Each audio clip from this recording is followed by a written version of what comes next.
आप देख रहे हैं पब्लिक टाइम्स। नमस्कार, मैं सुमंत कुमार। चलिए जानते हैं गोपालगंज की खास खबर विस्तार से। गोपालगंज पुलिस ने 2 कुख्यात शराब तस्करों को शराब की तस्करी की योजना बनाते रंगे हाथ गिरफ्तार किया है। ये कार्रवाई जादवपुर पुलिस के द्वारा यूपी के अरवली दान से की गई है। गिरफ्तार किए गए दोनों शराब तस्करों के ऊपर नदी के रास्ते गोपालगंज में भारी मात्रा में शराब की खेप पहुंचाने का आरोप है। गोपालगंज एसपी स्वर्ण प्रभात ने बताया कि बिशंबरपुर थाना क्षेत्र का कुख्यात अजय यादव और जादवपुर थाना क्षेत्र के बड़ी पट्टी का रिशु राय उर्फ संडुल राय कुख्यात शराब तस्कर है। इन दोनों तस्करों के द्वारा यूपी से बड़े पैमाने पर गोपालगंज में शराब की तस्करी की जाती थी। एसपी ने बताया कि इन दोनों शराब तस्करों के द्वारा गंडक नदी के सहारे नाव से शराब की बड़ी खेप गोपालगंज में भेजी जाती थी, जिसे अक्सर गोपालगंज पुलिस के द्वारा समय समय पर जब्त किया जाता था। शराब तस्करी के इसी इनपुट के आधार पर पुलिस को सूचना मिली थी कि दोनों कुख्यात शराब तस्करों के द्वारा यूपी के अरवली दान से शराब की बड़ी खेप भेजने की योजना बनाई जा रही है। इसी सूचना के आधार पर जादवपुर थाना अध्यक्ष सुनील कुमार के नेतृत्व में पुलिस टीम के द्वारा छापेमारी कर कुख्यात अजय यादव और रिशु राय उर्फ सांडुल राय को यूपी के अरवली दान से गिरफ्तार किया गया है। यूपी के अरवली दान का इलाका गोपालगंज से सटा हुआ इलाका है, जहाँ से शराब की बड़ी खेप नाव के जरिए गोपालगंज में भेजी जाती थी और फिर इसे पूरे जिले में सप्लाई किया जाता था। एसपी ने बताया कि दोनों तस्कर 2020 से सक्रिय हैं और उनके द्वारा गोपालगंज में शराब की बड़ी खेप की सप्लाई करने का आरोप है। दोनों तस्करों की गिरफ्तारी से गोपालगंज में गंडक के सहारे नाव से शराब तस्करी में कमी आने की उम्मीद है। शराब का कारोबार हो रहा है, उस पे तस्करी पे लगाम लगाने के लिए लगातार प्रयासरत है। हम लोगों ने कई नाव भी पकड़े हैं। इसी कड़ी में 2 शराब कारोबारी अजय यादव थाना बिशंबरपुर और रिशु राय थाना जादवपुर, इन दोनों को उत्तर प्रदेश के हिरौली दान से शराब तस्करी की योजना बनाते हुए पुलिस ने गिरफ्तार किया है। और अजय यादव इस पे 4 शराब के केस में वांछित था और जो रिशु राय उर्फ संडू राय है, ये शराब के 2 केसेज में वांछित था और एक मारपीट के केस में भी वांछित था। ये दोनों बड़े कुख्यात शराब तस्कर रहे हैं और कई दिनों से इनको पुलिस की तलाश थी और ये नाव से तस्करी करना इनका मुख्य पेशा रहा है। इन दोनों को गिरफ्तार पुलिस ने किया है और इन्हें माननीय न्यायालय में अग्रसारित किया जा रहा है। कितने साल से चलते थे कारोबार? ये आपराधिक इतिहास जो हम लोगों ने खंगाला है, उसमें करीब 2020 में पहला केस इस पे हुआ था, 2020 में ही दूसरा केस भी हुआ, 2021 में एक केस और 2023 में हम लोगों ने एक और केस किया था। तो कई बार गंडक में नाव बरामद हुई, इन सभी केसेज में ये वांछित था और ये इसका मुख्य पेशा, जैसा मैंने बताया कि नदी के माध्यम से नाव के सहारे ये शराब तस्करी करता था और इसी में कई महीनों से फरार चल रहा था। इसी में पुलिस को सफलता हाथ लगी है। उत्तर प्रदेश का हिरौली दान से इसको गिरफ्तार किया गया शराब तस्करी। गोपालगंज जिले के फुलवरिया थाना क्षेत्र के मंजिरवा कला गांव स्थित एक निजी स्कूल के छात्रावास में एक छात्र का शव पुलिस ने बरामद किया है। बरामद शव को पुलिस ने पोस्टमार्टम के लिए गोपालगंज सदर अस्पताल भेज मामले की जांच में जुट गई है। मृतक की पहचान भोरे थाना क्षेत्र के खुशाह गांव निवासी देवेंद्र सिंह के 6 वर्षीय बेटा आर्यन कुमार के रूप में की गई है। आपको बताते चले कि बच्चे के परिजनों को सुबह हॉस्टल शिक्षकों ने तबीयत खराब होने की बात कहकर जानकारी दी। जानकारी पाकर जब परिजन हॉस्टल में पहुंचे तो बच्चा मृत पड़ा हुआ था और हॉस्टल के सभी लोग फरार थे, जिसके बाद परिजन पुलिस को सूचना दी। सूचना पाकर मौके पर पहुंची पुलिस ने शव को अपने कब्जे में लेकर पोस्टमार्टम के लिए सदर अस्पताल भेज मामले की छानबीन में जुट गई है। वहीं एसपी ने मामले का त्वरित उद्भेदन करने के लिए हथुआ एसडीपीओ के नेतृत्व में एसआईटी का गठन किया है। एसपी स्वर्ण प्रभात ने बताया कि घटनास्थल से खून से लगा एक ईंट पुलिस ने बरामद किया है। मामले की बेहतरीन छानबीन के लिए FSL टीम और डॉग स्क्वाड को बुलाया गया है। सर, मैं यहाँ रहता नहीं हूँ हॉस्टल में, मैं अपने रूम पे रहता हूँ। 7:21 में प्रिंसिपल फ़ोन किए हमको, तो उस समय मैं नहा रहा था। फिर एक बच्चा गया, सर इमरजेंसी है चलिए, एक बच्चा गिर गया है। तो मैं आया, आके 7:50 में मैं एंट्री किया वहाँ और मैं सीधे ऊपर गया तो देखा बच्चा खून से लथपथ है। तो मैं कहा यहाँ आप लोग तमाशा देख रहे हैं, सब उठाइए इसको, नीचे ले चलिए। तो नीचे ले आया गया, डिटॉल और वो मांगा गया तो वो भी नहीं था। तो मैं अपने घर से वो सैनिटाइज़र और कॉटन मंगाया और अपने हाथों से सफाई किया। फिर कहा उसको गाड़ी बुलाइए और लेके जाइए हॉस्पिटल, लेके जाइए, तुरंत लेके जाइए। मैं उस समय तक बच्चे का वो नर्व्स नहीं चल रहा था, मैं बहुत डर गया था। मैं कहा इसको हॉस्पिटल ले जाइए, जो भी होगा हॉस्पिटल में होगा। कुछ लोग कर रहे हैं कि यहाँ से बच्चे को छोड़ दिया गया और सभी लोग फरार हो गए। नहीं, कोई नहीं फरार हुआ सर। हम लोग सुबह से ही यहाँ हॉस्पिटल लेके गए, प्रिंसिपल, 2 टीचर, डायरेक्टर, वो सब बच्चे के साथ हैं। हॉस्पिटल लेके गए थे आप? हाँ। अच्छा, कहाँ पर ले गए थे? हथुआ। हथुआ। हाँ। वहीं पर मृत्यु घोषित किया। हाँ, वहीं मृत्यु घोषित किया। उसके बाद शायद गोपालगंज रेफर कर। बच्चा है वो 5-6 साल का, उसके साथ तो किसी के दुश्मनी नहीं होगी ना। अब क्या कारण है, कौन मारा, चूँकि हम यहाँ रहते नहीं हैं, हम कैसे बता सकते आपको हैं। क्या लगता है? मारा गया है, क्योंकि मैं ही खून साफ किया। यहाँ जो है, यहाँ पे उसको चोट है, यहाँ पे चोट है, नाक पूरा दबा हुआ है, खून से लथपथ, नाक मुंह से खून बह रहा था। मैं अपने हाथों से सफाई किया सर, तो क्या अपने हाथों से उठाकर उसको। प्रथम दृष्टया क्या लग रहा है आपको? यहाँ भी काला काला दाग कैसे है। हुआ होगा आपसे? कोई मारा है? और कहाँ लेके जा रहे हैं? हमें कुछ दुर्भाग्यपूर्ण घटना के बारे में जानकारी मिली। उसके बाद हमने बच्चों को घर ले जाने का प्रक्रिया शुरू किया। अब देखा जाए आगे क्या व्यवस्था मिलेगा सही तो पढ़ाई जरूर देखा जाएगा, लेकिन व्यवस्था सही नहीं दिख रहा है। इस तरह से व्यवस्था उचित नहीं है यहाँ का। नाम बता। कहाँ से आया आप? हम कुचायकोट से। नाम बताओ। संतोष कुमार हमारा नाम है। जो फुलवरिया थाना क्षेत्र के अंतर्गत आता है, उसमें आवासीय विद्यालय भी चलते हैं, जिसमें जिस बच्चे का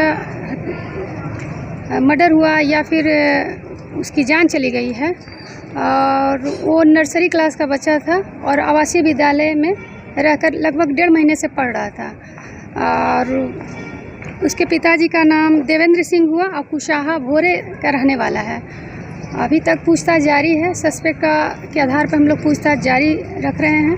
फुटेज का अवलोकन किया जा रहा है। फुटेज का अवलोकन के आधार जो सस्पेक्ट व्यक्ति हैं उससे पूछताछ पूछताछ कर रही है पुलिस। हम लोग काफ़ी तह तक पहुंच चुके हैं। जल्द से जल्द उसकी गिरफ्तारी हो जाएगी। प्रथम दृष्टया क्या लग रहा है, हत्या है या फिर कोई हादसा? ये तो लग तो रहा है हत्या है, लेकिन इसकी जब तक पोस्टमार्टम रिपोर्ट नहीं आ जाती है तब तक कहना उचित नहीं होगा। तो ये हत्या की कौन कर सकता है या फिर कारण क्या हुआ होगा? यही जानकारी हम लोग इकट्ठा कर रहे हैं कि आखिर क्यों एक आवासीय विद्यालय में पढ़ने वाला 5 साल 6 साल का बच्चा को कोई क्यों मार दिया। इसकी पुलिस तहकीकात कर रही है। बरामद भी कुछ हुआ है मौके से? एक ईंट है, एक ईंट मिला है जिस पे खून लगा हुआ है, जो इसके फर्स्ट फ्लोर है, और उसमें किनारे में एक और उसका ब्लड भी गिरा हुआ है। खून से ईंटा से ऐसा प्रतीत हो रहा है उस ईंटे से शायद मारा गया हो, तो उसका ब्लड जो है उस पर लग गया है। गले में भी कुछ निशान बताया जा रहा है। अभी तक बच्चे को देखी नहीं हूँ, तो इसके बारे में जानकारी नहीं है, तो बता नहीं पा रही। इसको टीम भी बुलाई गई है? हाँ, बुलाई गई है। गोपालगंज में पहली बार ब्रेन का सफल ऑपरेशन हुआ। अब से गोपालगंज में दिमाग, रीढ़ की हड्डी, नस एवं दर्द रोग, शुगर यानी मधुमेह, थायराइड का इलाज हुआ संभव। A2 hospital, doctor Aslam Parvez neurosurgeon, doctor Asma Khan diabetes thyroid specialist के संरक्षण में आधुनिक मशीनों की मदद से न्यूरो संबंधी मरीजों का इलाज अब होगा और भी आसान। किसी भी प्रकार के दर्द एवं न्यूरो रोग के निदान के लिए अभी संपर्क करें। A2 हॉस्पिटल, न्यूरो अस्पताल, आर्ट कॉलेज रोड, IB के सामने, गोपालगंज। छोटी सी आंखों में पूरी दुनिया को देखने का हुनर होता है, तो इसकी देखभाल बिल्कुल सावधानी से। हम हैं Titan world and Titan I plus exclusive Titan showroom, जहां कंप्यूटर द्वारा निशुल्क आंखों की जांच अनुभव करें हमारे 20 स्टेप त्रुटिहीन घड़ियों और चश्मों के स्टार्टिंग प्राइस 599 से। तो आज ही आइए Titan world and Titan I plus, DAV high school के सामने, स्टेशन रोड, गोपालगंज। जिले का गौरव 73 वर्षों से गोपालगंज की सबसे भरोसेमंद जेवर की दुकान रामकृष्ण ज्वेलर्स। हमारे यहाँ 916, 750 का ह्यूड हॉलमार्क सोने चांदी के साथ IGI द्वारा प्रमाणित हीरे का जेवर भी उपलब्ध है। BIS 916 हॉलमार्क शुद्ध सोना, संपूर्ण पारदर्शिता, GIA प्रमाणित हीरा, गोल्ड एक्सचेंज पर 0 कटौती, आजीवन मेंटेनेंस का वादा, गोल्ड ज्वेलरी पर 25% और डायमंड ज्वेलरी पर 20% तक की छूट। हमारे यहाँ लगे कैरेटोमीटर से सोने चांदी के गहनों की शुद्धता की जांच ग्राहक स्वयं करें, वो भी निःशुल्क। Ramkrishna jewellers, main road, Gopalganj. विगत 28 वर्षों से आपकी आस्था एवं विश्वास का प्रतीक JDS public school and Pratap coaching centre, जहां CBSE पैटर्न पर आधारित को education curriculum NCERT class nursery से 10th तक इंग्लिश मीडियम स्कूल। साथ ही हमारे यहाँ 25% seat reserve for BPL family, science lab facilities, computer lab facility, Smart classes and project work for each student. Hostel for boys and girls. Admission open for 2023-24 session. JDS public school and Pratap coaching centre, Ramnath Path, Saraswati Nagar, ward number 12, Gopalganj. Thawe junction पर GRP ने train की तलाशी के दौरान 4 पिट्ठू bag और एक झोला बरामद किया है। जीआरपी प्रभारी जय विष्णुराम ने बताया कि शनिवार को गाड़ी संख्या 15080 Gorakhpur Pataliputra express train platform number 1 पर खड़ी थी, जिसकी तलाशी लेने पर ट्रेन के शौचालय से 2 पिट्ठू बैग और एक झोला से 177 अंग्रेजी शराब जब्त किया गया है। वहीं दूसरी तरफ स्टेशन के प्लेटफॉर्म नंबर 2 पर खड़ी गाड़ी संख्या 150113 गोमती नगर छपरा कचहरी एक्सप्रेस गाड़ी की बोगी से तलाशी में 2 पिट्ठू बैग से 117 बोतल अंग्रेजी शराब, कुल मात्रा 294 बोतल अंग्रेजी शराब जीआरपी ने बरामद किया है। जीआरपी ने थावे में अज्ञात शराब कारोबारियों के विरुद्ध प्राथमिकी की है। मौके पर विनय कुमार चौधरी, कौशल रजक, धीरेन्द्र कुमार, राम बच्चन राम सहित जीआरपी पुलिस मौजूद थे। प्रधानमंत्री मातृत्व वंदना योजना का फॉर्म ऑनलाइन लोड करने हेतु माझागढ़ सेक्टर 1 और 2 के आंगनबाड़ी सेविकाओं को माझा बाल विकास परियोजना कार्यालय में ट्रेनर के द्वारा 1 दिवसीय प्रशिक्षण दिया गया। प्रशिक्षण के दौरान बताया गया कि प्रधानमंत्री मातृत्व वंदना योजना का आवेदन कैसे ऑनलाइन लोड करना है। प्रशिक्षित सेविका अपने पोषक क्षेत्र से प्रथम गर्भवती महिला का प्रधानमंत्री मातृत्व वंदना योजना की आवेदन लिखकर ऑनलाइन आवेदन लोड करेंगी तथा ऑनलाइन आवेदन लोड करने में कोई परेशानी होने पर अपने महिला पर्यवेक्षिका से सहयोग लिख सकती हैं। इस मौके पर महिला पर्यवेक्षिका और कार्यालय सहायक अमरनाथ सिंह तथा कार्यपालक सहायक सुधाकर मिश्र, प्रखंड समन्वयक आशुतोष कुमार थे। कुचायकोट प्रखंड के कृषि विज्ञान केंद्र सिपाया में फसल कटाई यंत्रों का चयन, संचालन एवं मरम्मत विषय पर चल रहे 4 दिवसीय प्रशिक्षण का समापन हुआ। ये प्रशिक्षण कार्यक्रम ग्रामीण नवयुवक नियुक्तियों के लिए आयोजित किया गया। इस प्रशिक्षण के प्रशिक्षक केंद्र के कृषि अभियंत्रण विशेषज्ञ इंजीनियर नवीन कुमार ने कहा कि प्रशिक्षण का मुख्य मकसद युवाओं को फसल कटाई में उपयोग होने वाले आधुनिक कृषि यंत्रों के बारे में विस्तार रूप से जानकारी देना था। इस प्रशिक्षण में युवाओं ने धान, गेहूं, मक्का, गन्ना इत्यादि के हार्वेस्टिंग यंत्र के बारे में जानकारी हासिल किया। 4 दिन के इस प्रशिक्षण में रीपर कम वाइंडर कृषि यंत्र पर विशेष रूप से जानकारी दी गई। रीपर कम वाइंडर गेहूं और धान फसल की कटाई के साथ साथ बंधाई भी करता है। प्रशिक्षण में भाग लेने वाले युवाओं ने इस कृषि यंत्र के विभिन्न भाग यथा cutter bar, winder, form, pin, reel, welt, power, transmission system इत्यादि के बारे में जाना। इस यंत्र से फसल कटाई में होने वाले खर्च का मूल्यांकन की विधि पर भी प्रकाश डाला गया। साथ ही इस यंत्र के संचालन, रखरखाव और मरम्मत करने के बारे में भी बताया गया। सहभागिता प्रमाण पत्र वितरण के साथ ही प्रशिक्षण का समापन हुआ।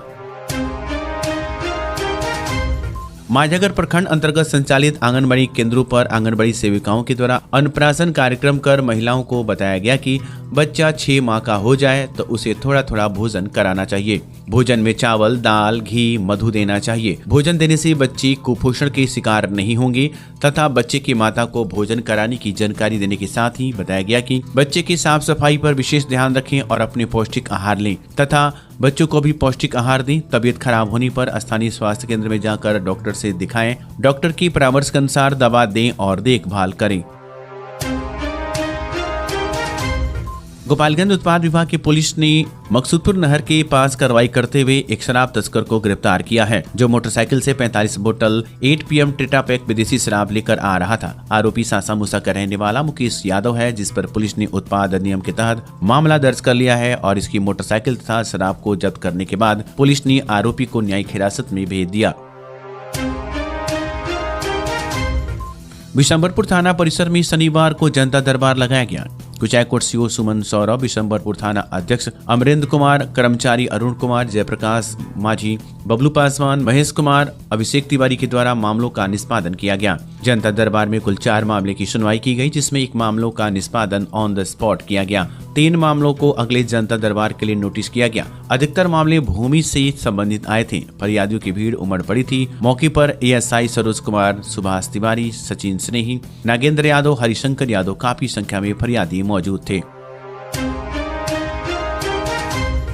माझागढ़ थाना परिसर में सीओ के नेतृत्व में जनता दरबार का आयोजन किया गया। जनता दरबार में विभिन्न गांवों से करीब 6 भूमि विवाद से संबंधित मामले शामिल थे, जिसमें से 4 मामलों का निष्पादन दोनों पक्षों की आपसी सहमति के बाद किया गया। विदित हो कि सरकार के निर्देशानुसार प्रत्येक शनिवार को थाने में जनता दरबार आयोजित कर आम लोगों की समस्याओं को सुनकर उसका निपटारा करने का सरकार का निर्देश है, जिसके आलोक में शनिवार को माझागढ़ थाना परिसर में प्रभारी सीओ अर्चिता भारती के नेतृत्व में जनता दरबार लगाया गया था, जिसमें प्रखंड के फुलवरिया, जगन्नाथा, धुबलिया, सुदासा, टोला, छवही सहित विभिन्न गांवों से भूमि विवाद से संबंधित 6 मामला शामिल था, जिसमें सीओ अर्चिता भारती ने दोनों पक्षों की आपसी सहमति के बाद 4 मामलों का निष्पादन किया गया तथा 2 मामलों की अगली सुनवाई के लिए बुलाया गया। मौके पर थाना अध्यक्ष दिनेश कुमार यादव, एएसआई रविकांत दुबे सहित पुलिस पदाधिकारी मौजूद रहे। तो ये थी गोपालगंज की खास खबर। आपका दिन शुभ हो। धन्यवाद।